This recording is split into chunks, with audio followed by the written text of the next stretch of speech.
Welcome to the Fierce and Fit Mentor Podcast. I'm your host, 𝙒𝙗𝙢, a holistic health coach dedicated to helping women over 40 achieve their fittest, fiercest selves. Each week, we'll dive deep into the unique challenges of menopause, including belly fat, weight gain, muscle building, hormonal imbalances, and more. These episodes are recorded live from my free Facebook group, Fierce Women Sculpting Powerful Bodies and Champion Mindsets. Be sure to check the link in the show notes to join our incredible community and access free content, challenges, and resources designed just for you. So if you're just joining me, this is live 216. I believe in our podcast episode, it is our 21st episode for the year 2025. This topic today is what every woman over 40 needs to know about muscle and fat loss. Welcome to the Fierce Woman community where we sculpt powerful bodies and champion mindsets. I want to give a few shout outs. First of all, if you are in our Bikini Challenge 4-week series, give yourself a hand. I see lots of engagement. We see a lot of the same names coming up, commenting, encouraging each other, posting.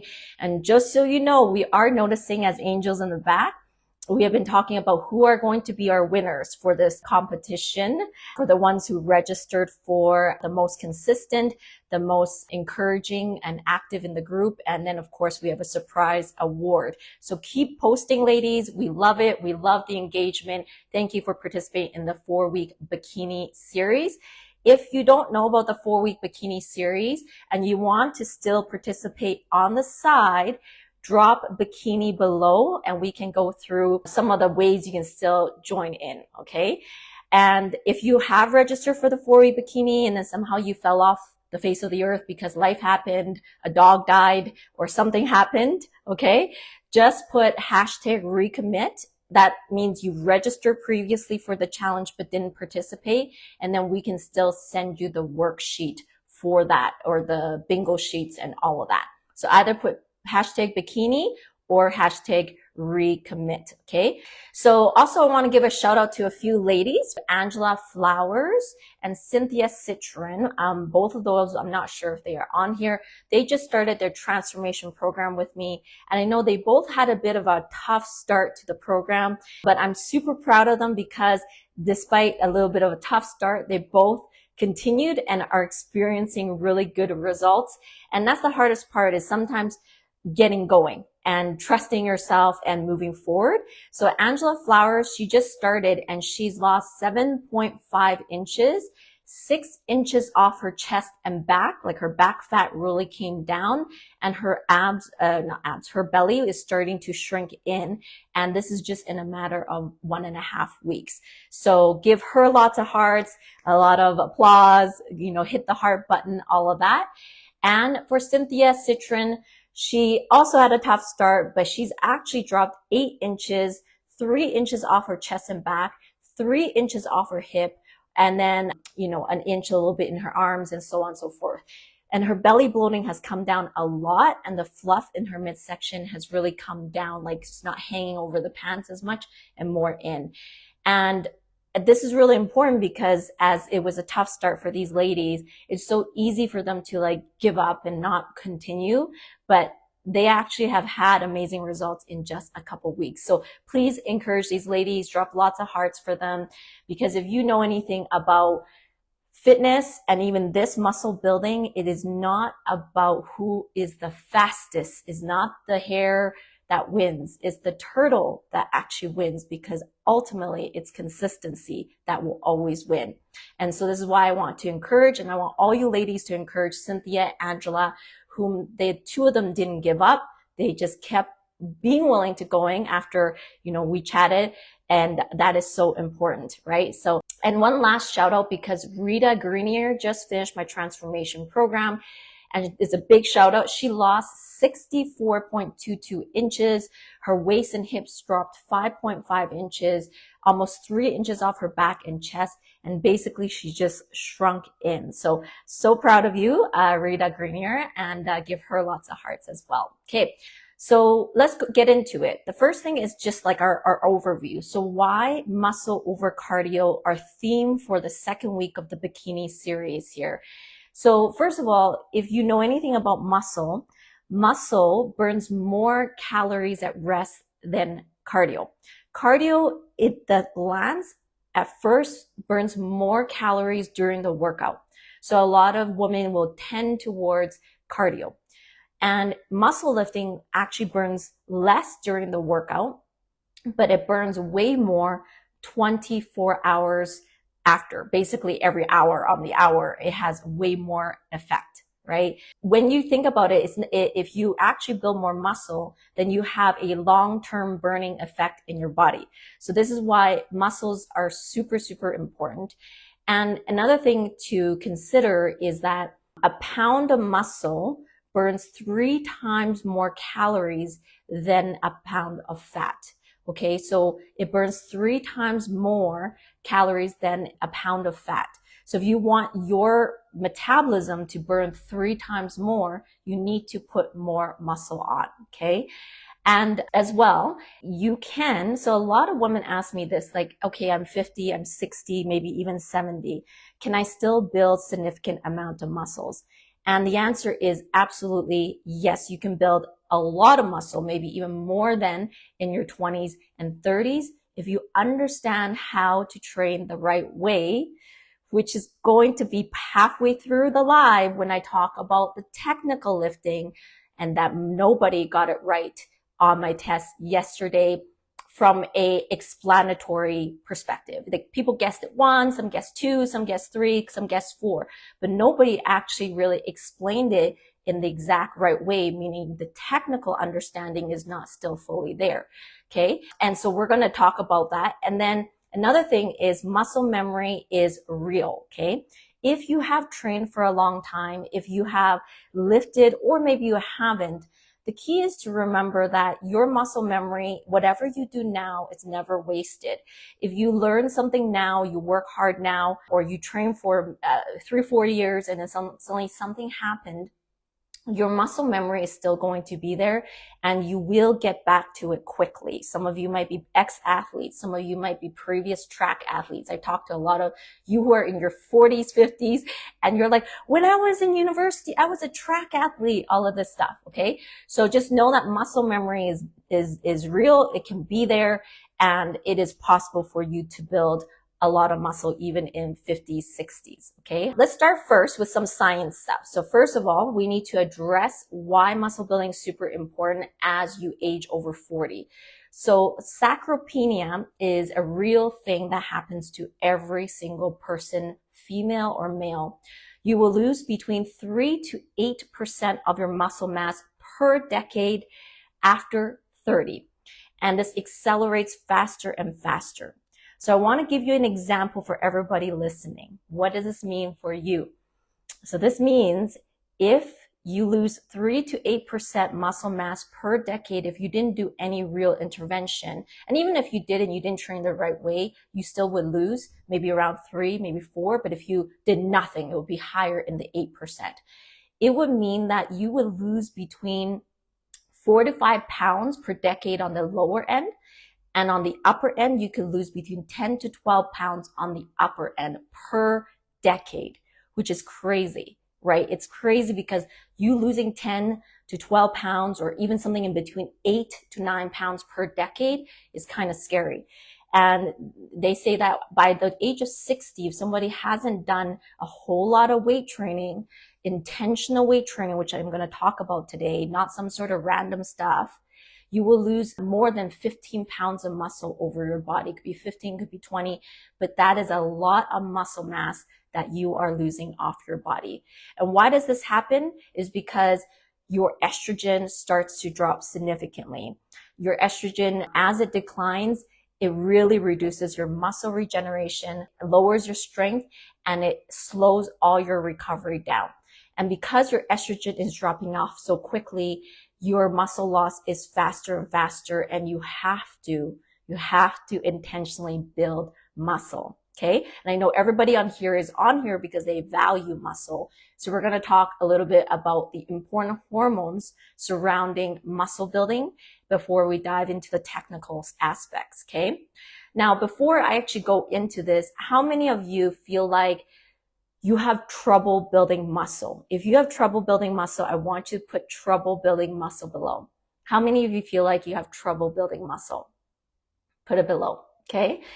Let's talk about this though. So let's start with the different hormones that is connected to muscle build, but also fat loss or fat gain. Okay, so again, we're going to start with estrogen.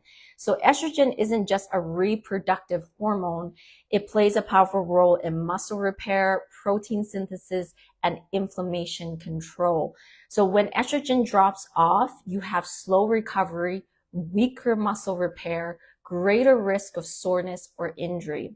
So what does this mean? It means that women after 40 need to be very intentional about their lifting and very intentional about their recovery because of the loss of estrogen.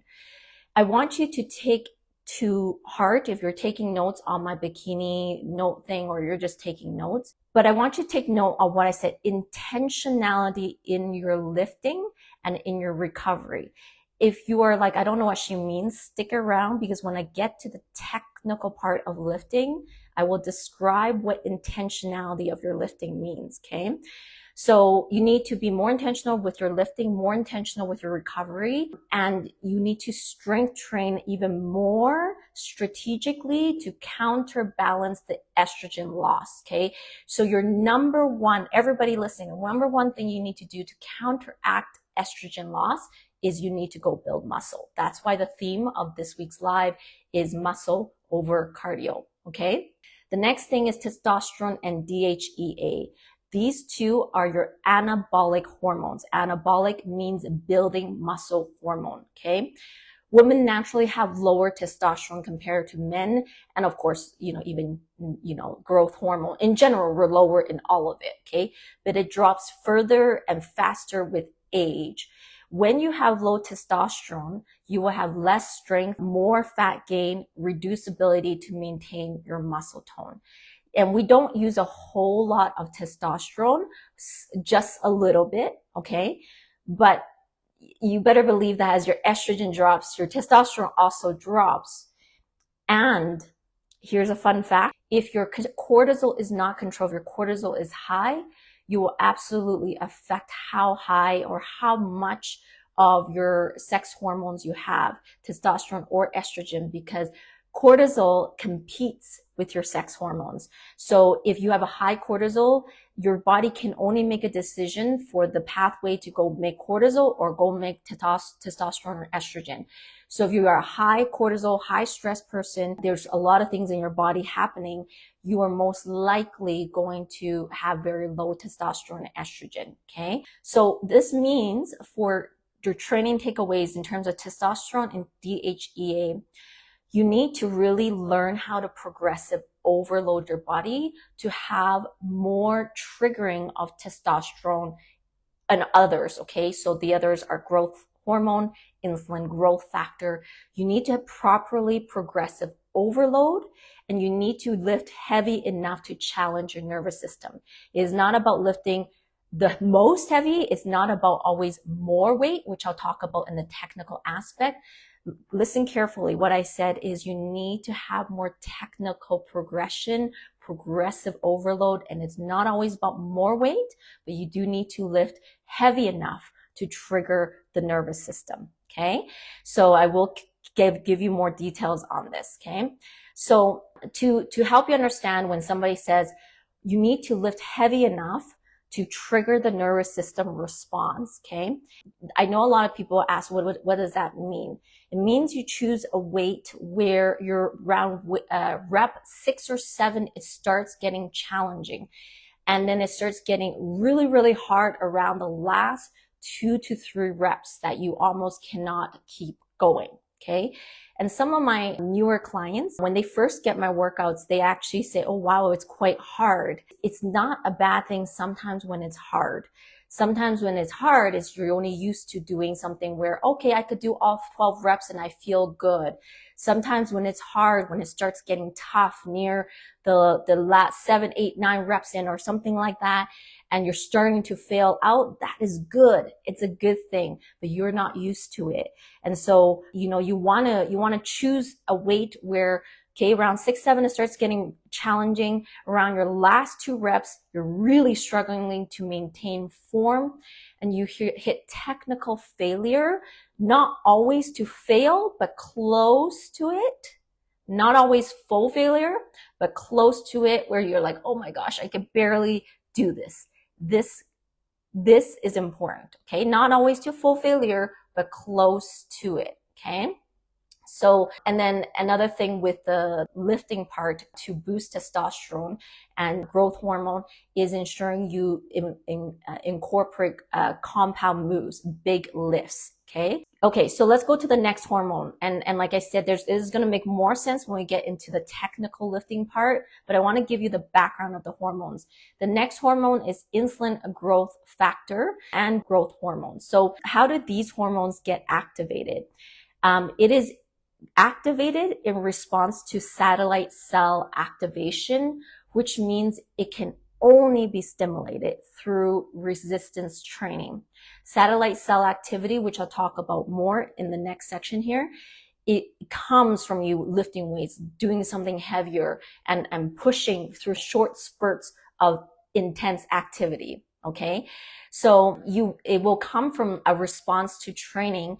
So when you're training, you have to think about, how do I have short spurts of intensity, and include some big lifts in there, like I said, compound moves, because you want to create a big response in your body in those short periods of time.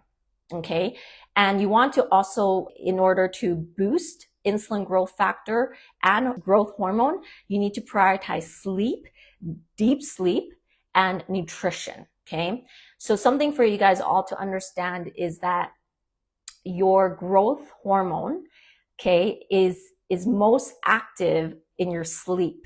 Okay, so to help you all understand is that your muscle is not actually built in the gym. Your muscle is actually largely built outside the gym. Okay, and this is how it works. Okay, because it's going to tie into something I'm going to say about how I coach and train my clients. Because I always get a lot of, maybe sometimes comments about, I just need to have a workout, or I just need to see a trainer, and all of this stuff. And I always say, I understand going to the gym and having a trainer is important. But if you don't pay attention to all the things outside, it won't matter, because your muscle growth is not in the gym, it's outside the gym. And so let me explain this. The first part is you need to create the stimulus in the workout. The stimulus is you are in the gym and you did something in this, like weightlifting, progressive overload, and it created micro tears in your muscle fiber. Okay. And that micro tear is the first signal you need. But if you do not support it with proper nutrition, proper lifestyle recovery, all of that, it will just be torn and, repair maybe just a little bit so your muscle can function again, but not growth. Okay.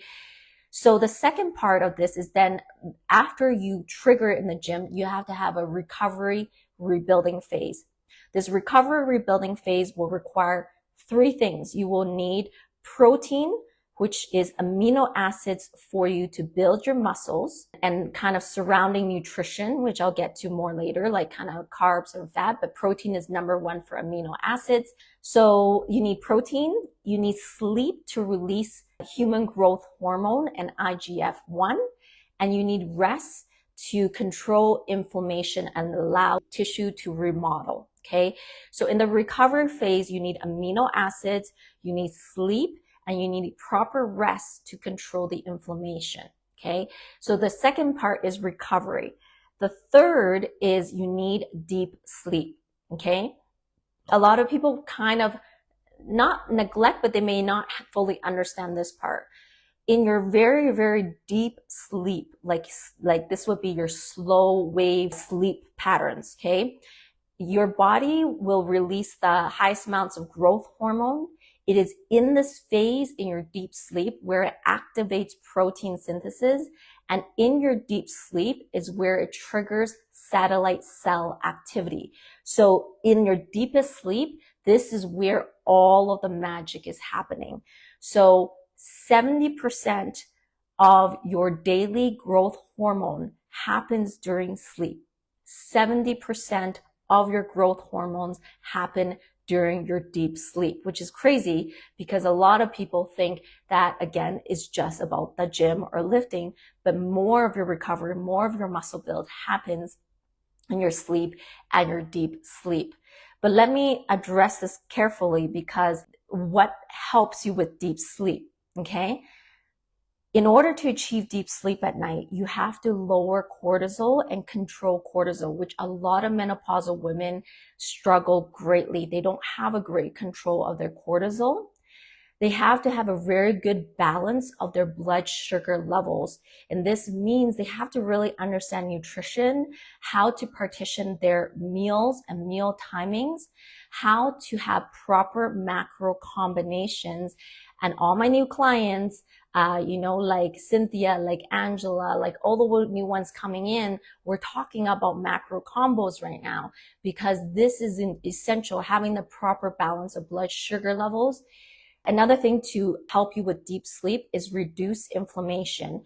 And reduction of inflammation means you understand inflammatory markers, how to reduce it, how to ensure your gut health is healthy. Because remember last week's live, I spoke about this, is not about just your hormone levels or what you eat. It's what you absorb. Remember this? It's not about just your hormone levels and it's not just what you eat. It's what you absorb. If your gut health is not great, you're going to have problems absorbing proper amounts of nutrition. And so reduction of inflammation means you understand gut health, understand how to reduce inflammation in your body. And then number 4 is to support sleep patterns, rhythms, like sunlight, like I told you in the bikini series, going for a walk, having certain routines around your bedtime. All 4 is very essential for proper deep sleep, for proper growth hormone, okay? So you want to get into deep sleep. And if you have trouble with sleeping, I don't know how many of you have trouble with sleeping. If you have trouble sleeping, put below, or if you don't think you get enough deep sleep, then that's also a problem. And you want to think, okay, those 4 things. Do I have good cortisol control? Do I know how to balance my blood sugar with proper macros and macronutrients and timing on my food?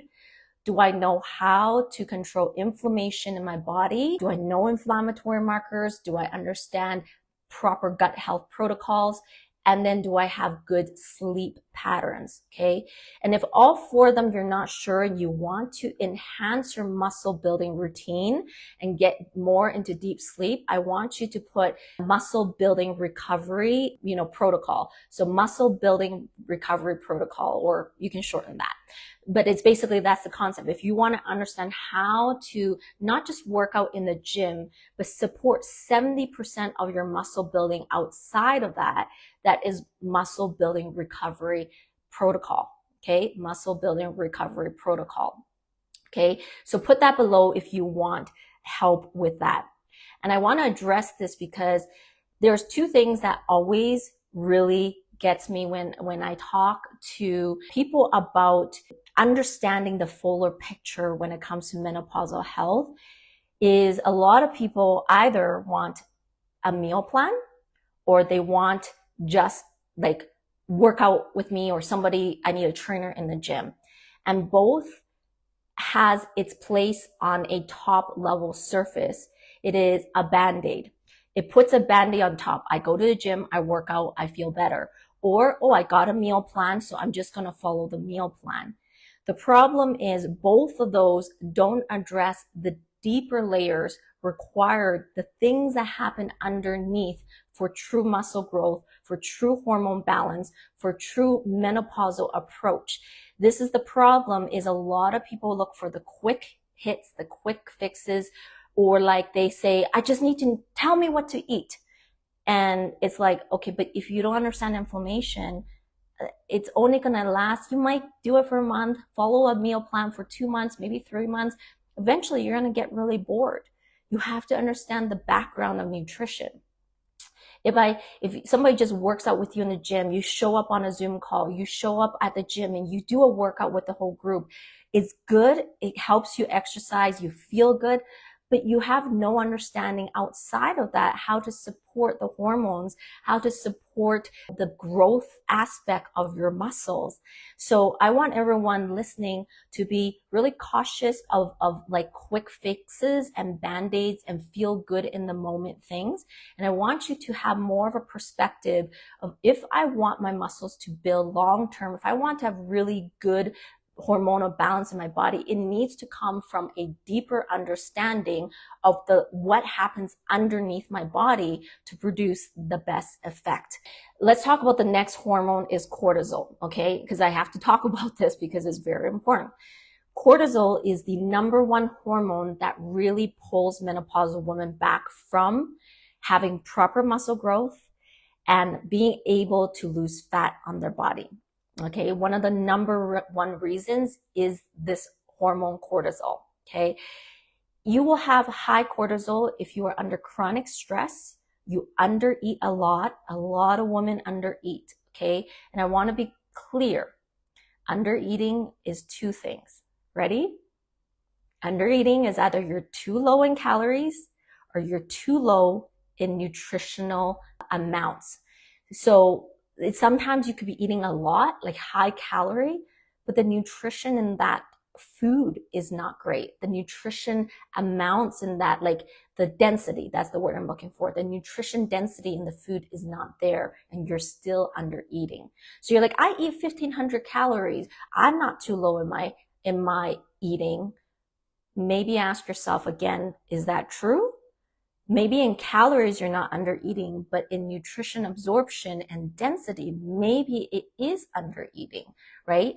So cortisol comes from under eating, chronic stress, and too much cardio, okay? And high cortisol will cause muscle breakdown, belly fat storage, and suppressed recovery.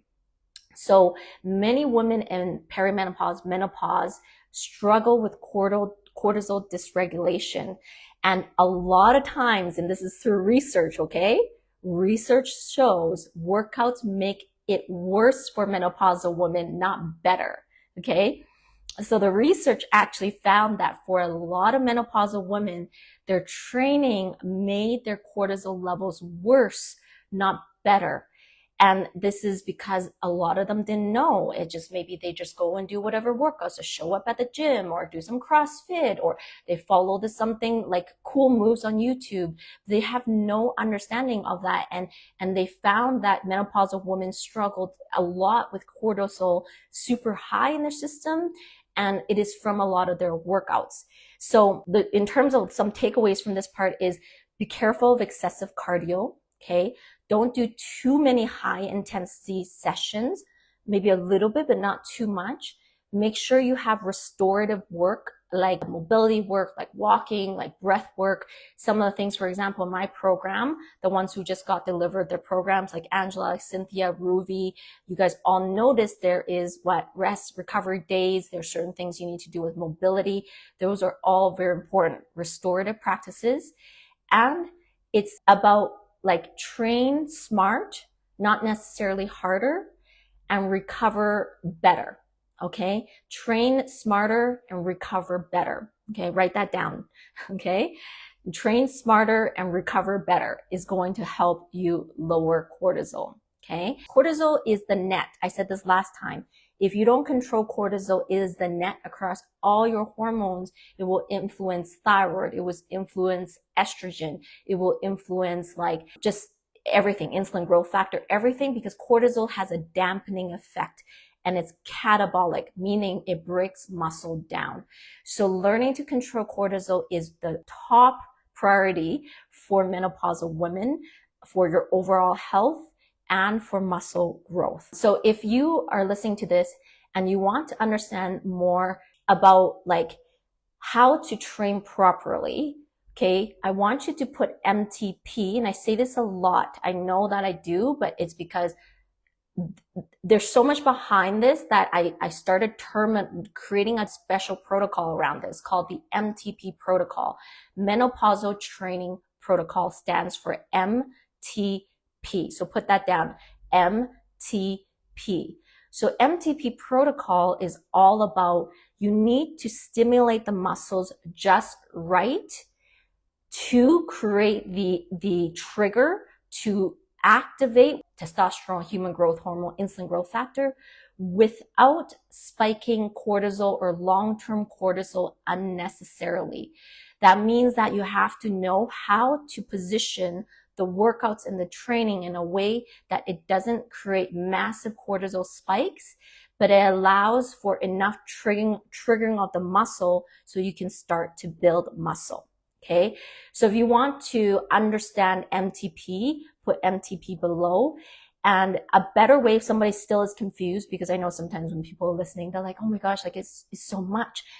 I want you to think about MTP like this. MTP is about quality over quantity. It is about better strategies for training, not just going harder. That's kind of how I want you to think about MTP. MTP is quality over quantity. And it is better strategies in training, not just training harder. Okay, so put MTP below.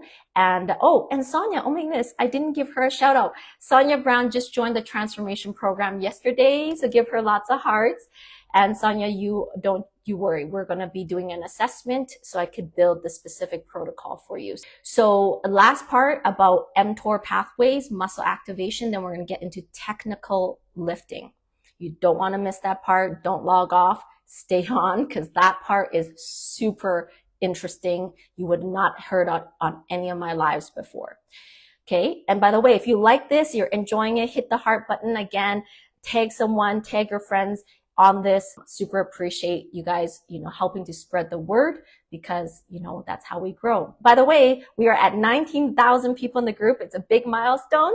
So I wish my little screen can do the celebration emojis, but, obviously starting from zero, as I started this group during COVID, and it was just me and 5 other people and then 20 other people. And to think 5 years later, we are at 19,000 is incredible. So thank you everyone for your support. I forgot to put that at the beginning. So hit the heart button, celebration emojis. Okay. So the next part is muscle activation and mTOR pathway. 31 eyeballs, jumping in at the right time, 31 eyeballs. So mTOR pathway, I said this in my last live, stands for mechanistic target of rapamycin. This is a specific pathway in your body which signals anabolic building. This pathway, when it gets signaled, means your body says build muscle. That is the signal you want. You want to activate mTOR pathway. Okay. This is triggered by 3 things. How do you trigger the mTOR pathway? 1, you need to create enough mechanical loading, means heavy lifting. You need to lift heavy enough to create the load. I didn't say go crazy and hurt yourself. I just said you need to lift heavier to create the mechanical load. And then the second thing is sufficient amino acids to trigger the mTOR pathway, meaning you need to have enough protein. In particular, one kind is leucine. Leucine is very important in the mTOR pathway.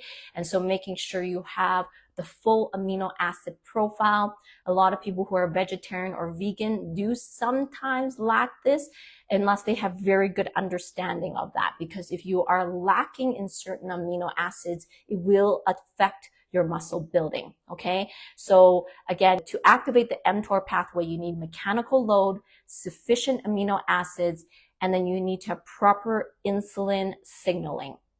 Okay. So proper insulin signaling means that you need to have a balanced blood sugar level that comes from proper carbs, protein, fat, and the whole balance of it. Okay. This nutrition part is extremely important. If this nutrition part is not there, your mTOR pathway will be stunted. So this is why I say, your nutrition is super, super important. So again, you need heavy enough loading, mechanical load. You need to have sufficient amino acids, and you need to have proper insulin signaling that comes from good macro balance of protein, carbs, and fat. If you're listening to this, there's a lot of things here. One thing I want to say is, if you don't know, again, the proper nutrition, again, protocol, and if you already indicated above, it's okay. You don't have to say it again, but people who are coming in, if you don't have the proper nutrition protocol of the right balances, protein, carbs, fat, you are going to stunt your mTOR pathway. So you need to be very careful about this. And if you're like, I need to know how to activate my mTOR better, then put mTOR there. mTOR is mTOR, this M and then big TOR. But anyways, mTOR pathway, which stands for the anabolic pathway to build muscle. Okay. If you want to have a better understanding of how to build for the mTOR pathway, put mTOR pathway or mTOR. Okay. So, and then last part here is satellite cell activity. So the satellite cell activity is your muscle repair crew. Okay.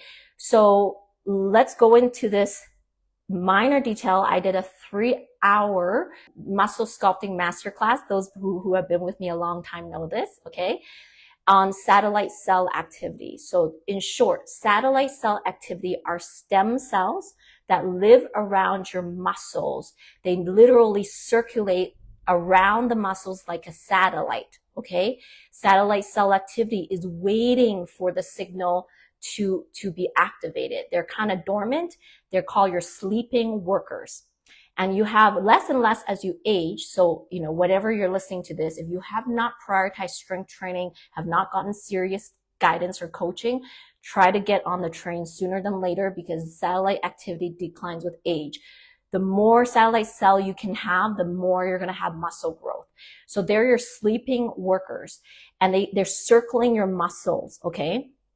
And when it gets the signal, which comes from resistance training, which comes from lifting weights and heavier weights, when they get that signal, these sleeping workers wake up.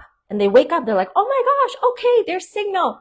And they actually multiply, and then they migrate themselves to the muscle fibers, and then they donate their nuclei to the muscle to now form a new muscle fiber.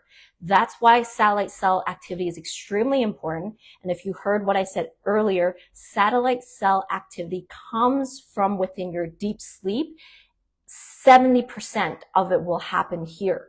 So why deep sleep and cortisol control and inflammation control is extremely important is we want the satellite cell activity to happen.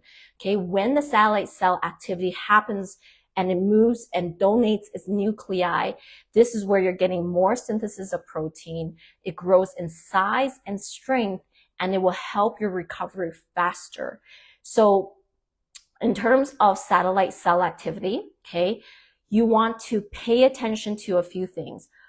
One, your training must provide mechanical tension, like I said, enough weight, load, range, and intent. Okay. This mechanical tension is important. The load, how much weight, the range of your lifting, and the intent of what you want to do will increase the satellite cell activity. I'm going to get to the technical part, like I said, right away, but just think mechanical tension. Okay. In order to activate satellite cell activity, number 2 is you need to make sure that you are lifting not unnecessarily a lot of volume without tension. You want to lift with just enough tension to create that growth.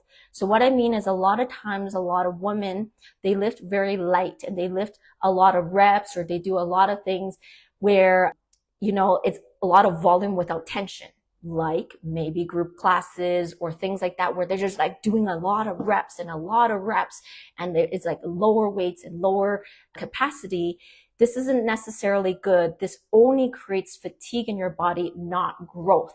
It's about effective training, technique, and structure of your workouts. So it's not about more. It's not about more volume.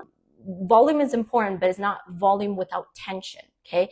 So be careful of overdoing it. Be careful of lifting too light and staying in your low weights. Be careful of group classes where you do a lot of reps without understanding that can over fatigue your muscles. Okay. And of course, sleep is super important, which I mentioned above. So satellite cell activity is extremely important with proper sleep. Before I go on, I want to ask how many of you maybe stay lifting really light weights, 8, 10, 12 pounds, you know, and even sometimes some things like legs, 20 pounds is super light. You know, you're staying in your very light zones. So how many of you maybe are thinking, maybe I'm lifting too light, maybe I'm just lifting too many reps at light weights, or you take a lot of group classes. If that is you, I want you to put it below to help identify maybe this is happening to me. And I'll tell you one thing is, honesty is always the key to change. When you're willing to be honest about why you're where you are, you will always create change when you admit that I maybe have been doing something incorrectly. And for a lot of women, I'm going to tell you, how do you know you're not doing it properly or something is missing? Is if you are training a lot, you're putting in a lot of effort, but you're not seeing the results. This is 90% of the women I see who tell me they lift a lot, they go to the gym a lot, but yet they are not seeing the results of what they're doing. They said, my effort does not match my results. And you feel like I'm doing so much, but I really don't see a lot of muscle growth. This is your key and your hint to start to pay attention. There's a lot more behind that than just going to the gym, just doing a lot of group classes, or just I go to the gym every day, somebody says to me. To be honest, that doesn't mean that much. And I am proud of you for going to the gym every day, but that doesn't mean that you're creating effective results, right?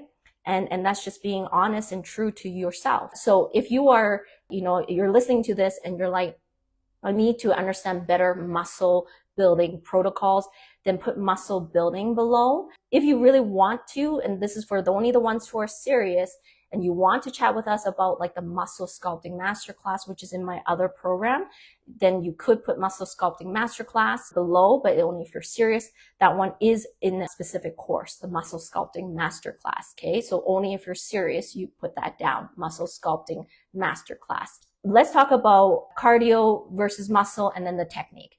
Why not just cardio? Let's address this. Okay. So any of you who are listening, be careful of doing too much cardio because this increases cortisol.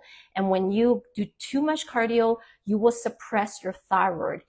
It has been shown in research that too much cardio will cause downregulation of your T3 hormone and produce RT3, reverse T3, which shuts down a lot of your thyroid metabolic kind of functioning. Okay. So be careful of that.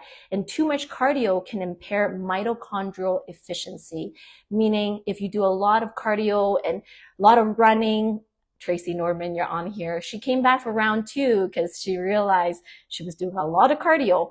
And I helped her understand like, hey, that's not that greatest for your health. Do you remember that, Tracy? We talked about it in Messenger. So if you do too much cardio, it causes oxidative stress, free radical buildup, a higher level of inflammation in your body, and then it will lead to lower ATP production. And too much cardio will stunt mTOR pathway and satellite growth. It stops the pathway a little bit, okay? So be careful of too much cardio, a little bit, and then definitely strategic resistance training. And you want to build more muscle because it is your metabolic organ. Building more muscle is going to increase your insulin sensitivity, which means that if you're more insulin sensitive, it can take in more carbs, it can absorb more sugar from your body, and you're less likely to store fat. You want more insulin sensitivity, so build muscle, in short. Okay, you want more insulin sensitivity. When you build more muscle, you have better glucose uptake, more glucose you will increase your resting metabolic rate, and you will improve joint health, bone density, and mood. So we have established already absolutely the base. We know why muscle building is super, super important, okay? Okay, so last part, we have about 20 minutes left. Stick with me because this is the big part. Mistakes in your training and about technical parts of your lifting, okay? So we're going to talk about mistakes or like misunderstandings in your lifting. So I want all of you to put here first, do you believe you understand progressive overload? Or maybe actually answer me if you do know, or you think you know. What does progressive overload actually mean? Like when I say you need to progressively overload your muscle, what does this mean? Put it below. Because this is the thing, is most women believe something kind of half truths in progressive overload. Okay, this is the mistake part, the technical part we're going to get into. So when I ask a lot of people about progressive overload, they often think it's just about lifting heavier or doing more reps. They're like, oh yeah, I'm progressive overloading, like I'm increasing my weights, or yeah, I know progressive overload, I'm doing more reps. Okay, and it's half there. Okay, it's not that it's wrong, it's just half there. Okay, and I only say it as a myth from more of a half truth, where they don't understand fully what it actually means. And this is why their bodies stay somewhat looking the same. And they never really reach the physique of what they see like in competition, or maybe that's not your goal, but you just want to look like that lean picture you see, but you never reach it because of this misunderstanding. So like I said, muscle doesn't just grow from weight or more volume. After 40, hormones change, recovery changes, and efficiency matters more than volume. So efficiency and effectiveness, I should say. So meaning there's actually a lot of things you have to consider in your lifting more than volume. Okay, volume is important and is a part of it, of course, but there's more about efficiency and effectiveness of what's happening around the lifts. Okay, so I'm going to talk about the problem with a lot of this kind of misunderstanding of progressive overload, and then we're going to talk about 5 things. So the problem is a lot of people know the movement of the move, but they don't really understand how to train the muscle. Let me say that again. A lot of people understand the movement for the movement, but they don't understand really how to train that specific muscle. So like yesterday, the row, people kind of know what it's for, but they actually don't really know what it's for. That's why people were confused. In fact, a lot of guys even didn't know which one was the right one. They were kind of confused around what is the right one. And a lot of people copy random workouts online.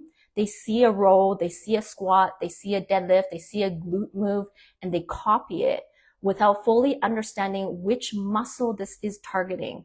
It is targeting they have to understand which muscle this is targeting.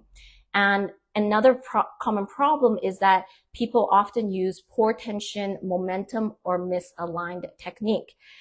And even though you might be going to the gym lifting, but you're not stimulating muscle growth.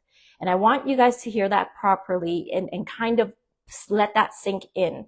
A lot of women go to the gym and they lift, but they don't actually stimulate muscle growth. Those are 2 different things, lifting and truly stimulating muscle growth. Okay. So if you are listening to me say this and you're like, oh my gosh, like, I feel like I've been lifting a long time, but I really don't have enough muscle growth, that means you're missing muscle activation. And if you're like, I need more muscle activation, I want you to put muscle activation below, and I'm going to go into 5 areas you need to think about. But if you believe you're actually not getting the muscle activation, you're just lifting or going through the motion, or you just like, I know how to do a squat, I know how to do a deadlift, I know how to do a row. Like so many people, like it was so interesting watching everybody's response yesterday on the 1-arm row, is like, you know the movement of the lift, but you didn't understand the muscle activation of that move. Okay, so put muscle activation if you're like, I really need to understand more about muscle activation. Okay, and so let's talk about 5 layers that you need to pay attention to when it comes to lifting and at a higher technical element or technicality. Number 1 is your intent. is you have to know what that training, that move is for. This is extremely important. What is the move you're doing for? Is it to grow your lats, your rear delts, your glutes? Like, what is it for? The intent is very important because mind-body connection is extremely important. Don't just go through the motions. You have to go through the muscle. Don't just go through the motions. You have to go through the muscle. So your intention is extremely important. And this first element will relate to the rows yesterday. No one identified actually what the purpose of those rows were actually for. And we're going to I'm going to give you some things at the very end about that move. Okay. Your intention is very important. Number 2, your grip and angle of your lifting is extremely important. And this is one thing I would say 𝙒𝙗𝙢𝙢 does know very well, because when I trained her for competition, this was an area I worked with her on. Changing your hand position, your position of your wrist, position of your elbows, all targets different muscle fibers, okay? So when you change the position of your wrists and your elbows, it will help create better muscle precision, not just fatigue. And what we want, if you are a high-level lifter, is muscle precision, not just fatigue.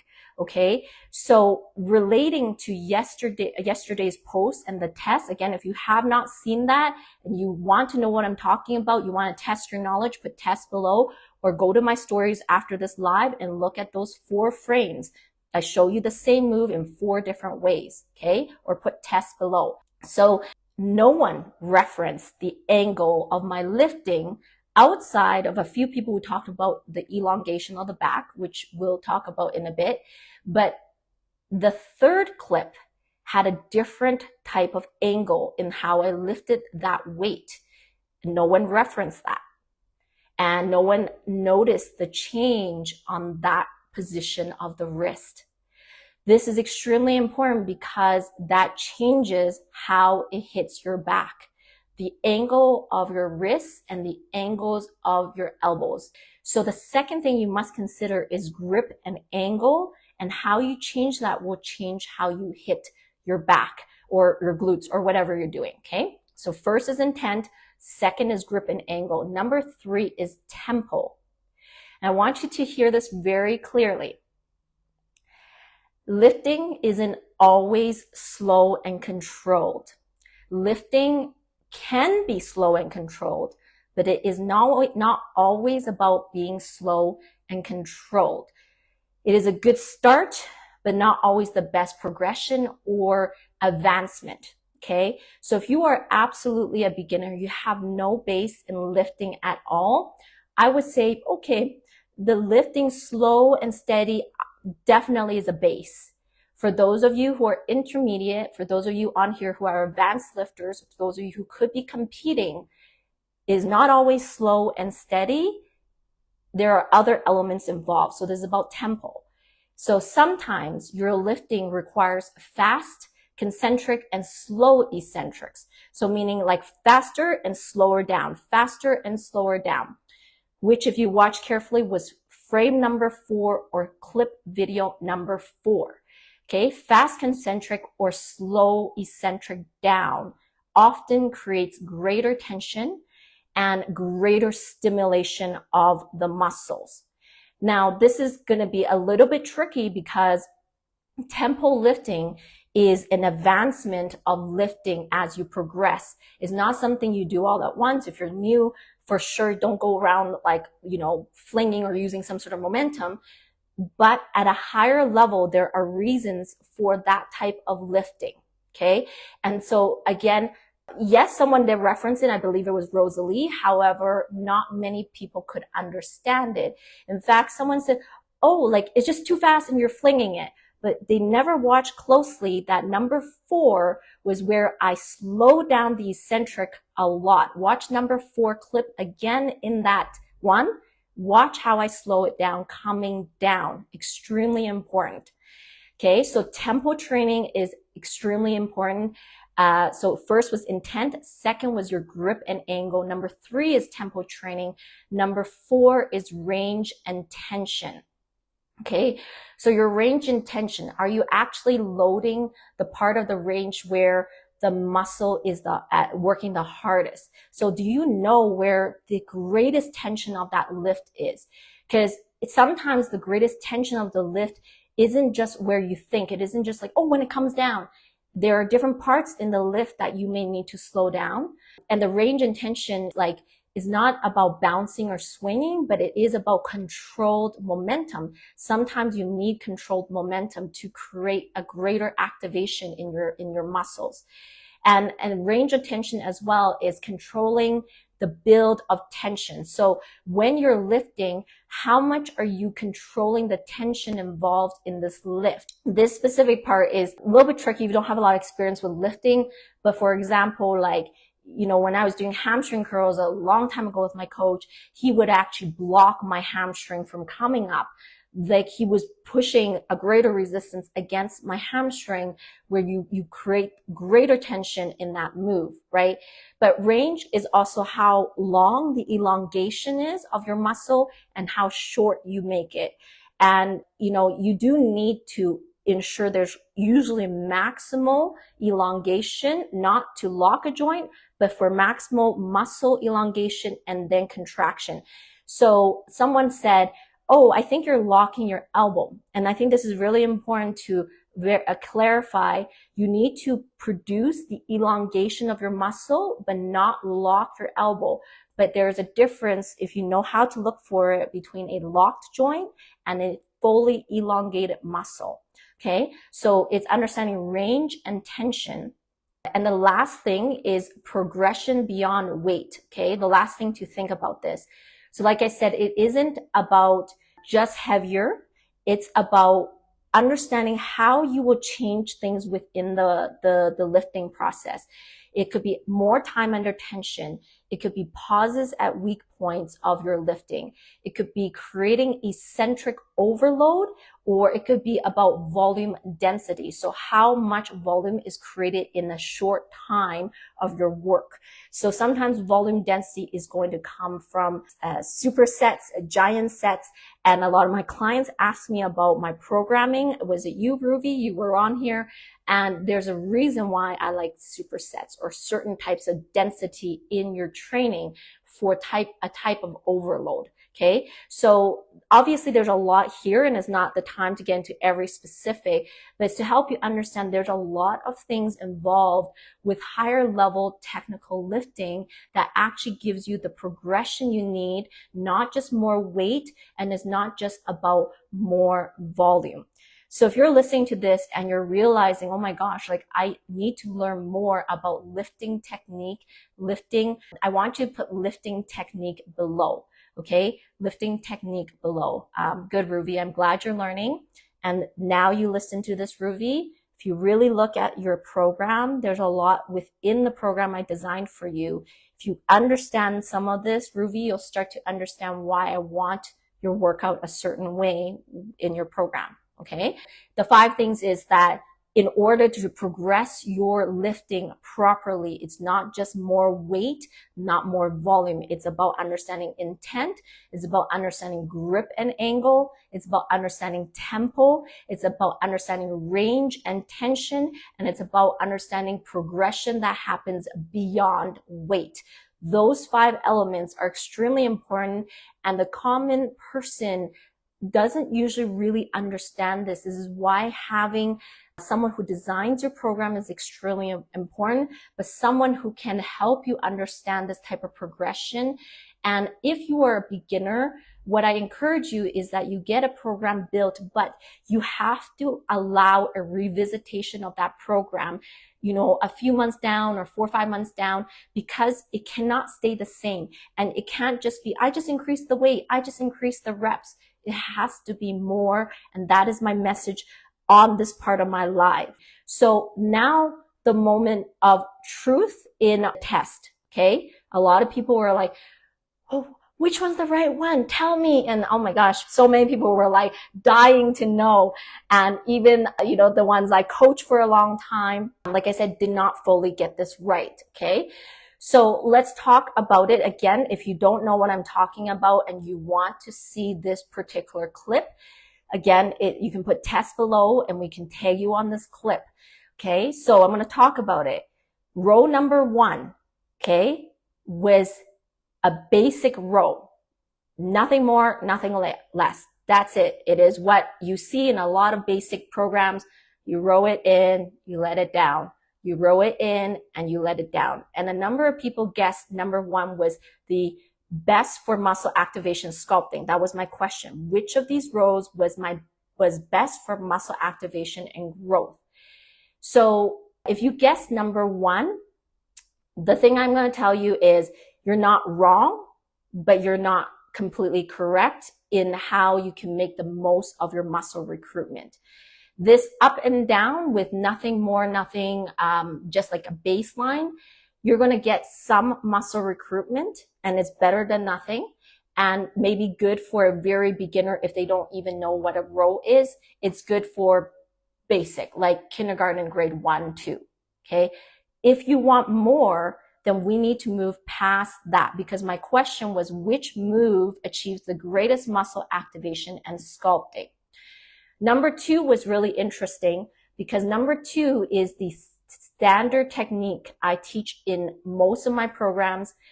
And for example, 𝙀𝙀𝙢𝙀, it is the technique I use for teaching love handle rows. It is a specific technique I use to activate the lower latissimus dorsi. It is very unique. It's a special technique. My coach initially taught me this and then I refined on this technique further. This is a very good move for shaping your body, for sculpting, because what most women eventually want is to have a great shape coming down and is actually extremely hard to hit your lower latissimus dorsi. Okay. Now, because I taught this to a lot of my clients and, including 𝙀𝙀𝙢𝙀, most of the people I taught was like certain it was number 2. And this is where I really want to challenge all of you that just because you learn a technique, it doesn't mean that that is the only type of technique. It may have been the right technique for that stage of growth for you to learn, but it is not the only one. And it is good for shaping, but it may not be the best for muscle activation. Okay. So just remember the intent. So the intent of the number 2 was for your lower latissimus dorsi, the very ending part that creates your hourglass. If you understood that, then you're like, okay, well, that one's for this, but it was only for that kind of range. Number 3, if you notice my hands turned in this specific row, it turned from here to here.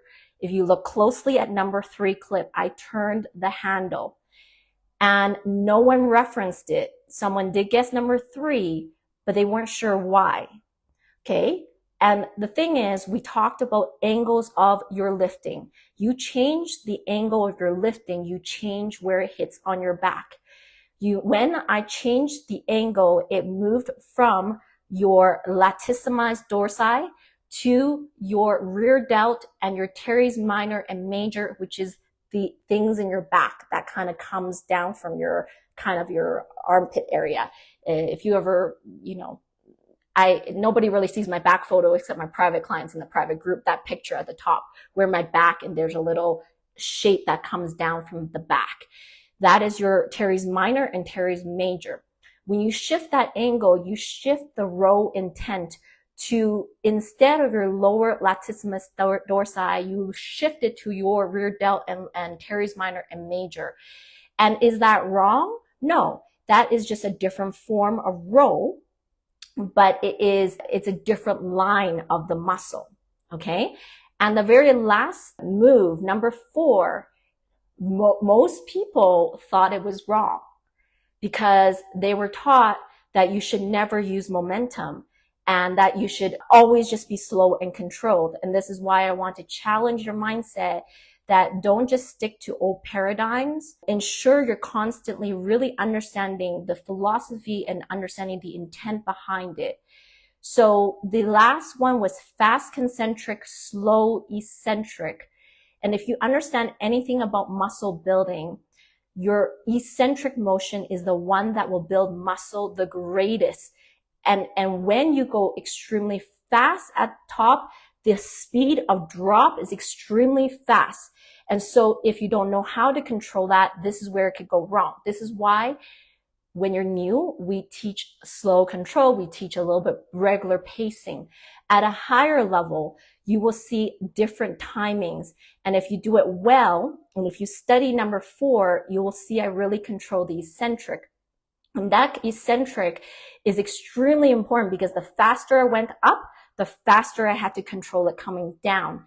And of course, if you actually study into muscle growth, the greatest muscle activation and the greatest recruitment of type 2 fibers is in the fast concentric and slow eccentric. And so the answer was number 4 for the greatest muscle activation, but the greatest sculpting effect was number 2. So no one actually fully got it correct, and no one could actually explain it to me what really was going on. And I explain this to you because if I tried to explain this on the post, like it would be a 5-page essay, right? So this is why I explain this to you, because what I want you to understand is if you are lifting and you're not understanding what is that thing, what is this move for? What are you mind-body connection for? What is the technicalities of changing the hand grips, hand angles? What is the change of tempo timing? What is the change of eccentric, concentric moves? Then you are potentially stalling your own weight, your sculpting goals. Okay.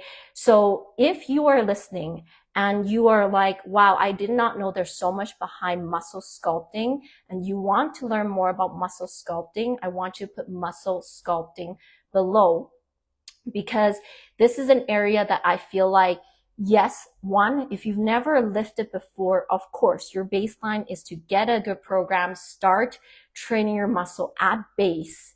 But for those of you who've been with me longer or doing more and more advanced, you have to consider these other things involved. This is why for my longer term clients, Muscle Accelerator, our muscle, well, one, they do form checks with me, right? A lot of you are sending form checks, like Lauren and Kat McMackey, who was in the US Navy. They send me form checks to work with them on, because they understand there's more to advance in their technical lifting, and that sometimes when we do technique class, we don't do it as often. I do mindset more, but the muscle sculpting master classes in the Muscle Accelerator, like the group one we do, that one, if we ever do it, often I talk about technique of progression. And in that class for my Muscle Accelerator, it isn't about just giving you the next newest move. And it's not the next most exciting thing. What I talk about is that how do you progress your lifting? Because this type of progression is what pushes your muscle growth. And I'm going to tell you that honestly, only at your age group, the younger generations, a lot of them do understand some more, but that your age group, the 50s, 60s, this age group, I can only find about 5 to 10% who really understand progression properly.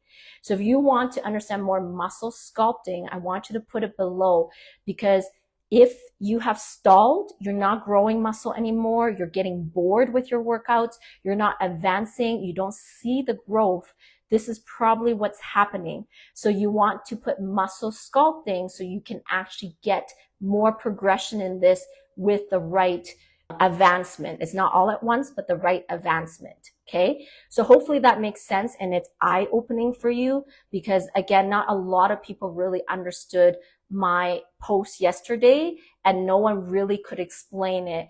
And this is the type of knowledge that takes you from a regular body to a highly sculpted body.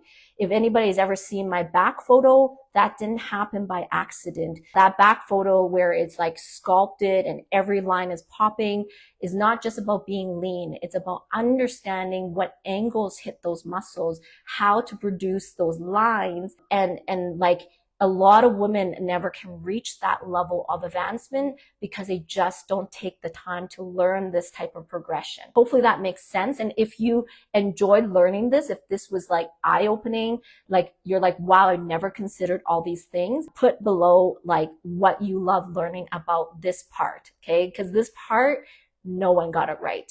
Not even my long-term clients got it right, okay? So put below what you like love learning about this particular part, because it shows you where the gap is. Okay. And when you can identify where the gap is where your greatest growth will be. This last part is about different types of lifts or programming. Okay. So stick with me a little bit more I'm not going to get into a lot. Our time is up. So the thing is, not all exercises are made equal. This is extremely important for you to understand. Different kinds of lifting requires different protocols. There's performance-based lifting where you do like things like powerlifting and Olympic lifting, snatches, clean and jerks, explosive movement, full body compound things. Olympic lifting, which of course I trained when I was back in Canada, I love, because I already have mastered the bodybuilding field and I just wanted something beyond that. And it's awesome for explosion, for just like high technicality. And it's very good for type 2 fiber recruitment, especially as you age. But that specifically will not sculpt your muscle. And there's specific protocols in your lifts, low reps, high compound movements. Another element is powerlifting. Powerlifting, squats, deadlift, bench presses is all about max strength, and it's about maximum load with very important technical elements. So you max load your muscle. You only do maybe 1 to 5 reps with really long rest times. Powerlifting has a performance aspect. It is not about a sculpting aspect. It is about a performance aspect. So powerlifting, there's a certain way you need to lift, certain way you need to progress. There's CrossFit, and some of you do some type of CrossFit, which is very functional training. This type of thing mixes modalities like cardio, anabolic training, gymnastic. This is great if you are like really looking for overall fitness, but not great for sculpting. Okay, so this is not great for sculpting. So this is important because, again, what you do matters. And if you want a physique focus goal of lifting, physique, a way of building your muscle, then you have to learn to utilize a bodybuilding philosophy, which is what most of my training philosophy centers on, is about building muscle size, shape, and symmetry. And so if you want to understand how to build muscle size, shape, and symmetry, you have to use a bodybuilding approach, which usually involves slightly more reps, okay, and not as long rests. And a lot of my clients in my program might notice that. They're like, why do you give me more reps? I thought I was only supposed to do 8 reps. And I'm always like, well, no, that's what they tell you, but that's not true. Okay, so there's more reps involved, and there's shorter rest times in between. And you have to really focus on techniques of, like I said, time under tension, isolation, angles, volume 2. There's a lot of things that you need to focus on in the bodybuilding field to create the best sculpting effect. Okay, so I want you to understand this. The research around lifting is that as women age into their 40s, 50s, 60s, bodybuilding philosophy, a physique focused philosophy, is one of the best ways for you to build muscle without injury, without just like overtaxing your cortisol system. Physique bodybuilding is one of the best ways to achieve your physique goals that can help you with the shape, the symmetry, and the proper hormonal control of your body.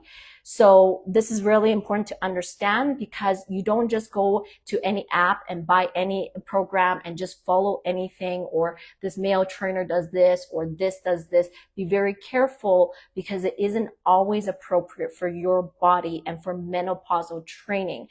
And this is kind of why I say menopausal training protocol is extremely important, because you need a very specific approach for your body that isn't just about, oh, like, that's a cool move, I want to do this squat, and then I want you to do like EMOM every minute on the minute, which is CrossFit. It's not necessarily the best. It could be a method. It's, there's a lot of things I see out there that is super interesting, but not right for you as a menopausal woman. Especially if you struggle with fat or belly fat, you have to be even more careful about the type of training protocol you use. This will affect your hormones all across the board. Okay. So remember this, lifting is like cooking. Okay. You cannot use the same ingredients for every dish. Different dishes require different types of ingredients. And it's the same for you as your body. You cannot go across the board and use all the same things for a different dish. So you need to get the right ingredients, understand sets, reps, rest timing, tempo training, eccentric, concentric. You need to understand angles. You need to understand all the things I talk about to produce the most effective muscle, body, and sculpting. And this is why I say take the time to learn, invest into learning these specific aspects, and don't shortchange yourself. If you've been going to the gym a long time with no results, or you're plateauing, consider reaching out for help, or again, put MTP protocol below. MTP protocol is my summary of all the things I talk about in this live, trying to break it down for you as best as I can. So if you're like, I need to know MTP, I need to have a specific menopausal training protocol for perimenopause, menopause, or postmenopause after 40, put MTP below. Okay. I hope that was super enlightening. And, I'm very passionate about this, because I love lifting, but I also see so many women go to the gym. They go day after day, months after months, and they don't see any change.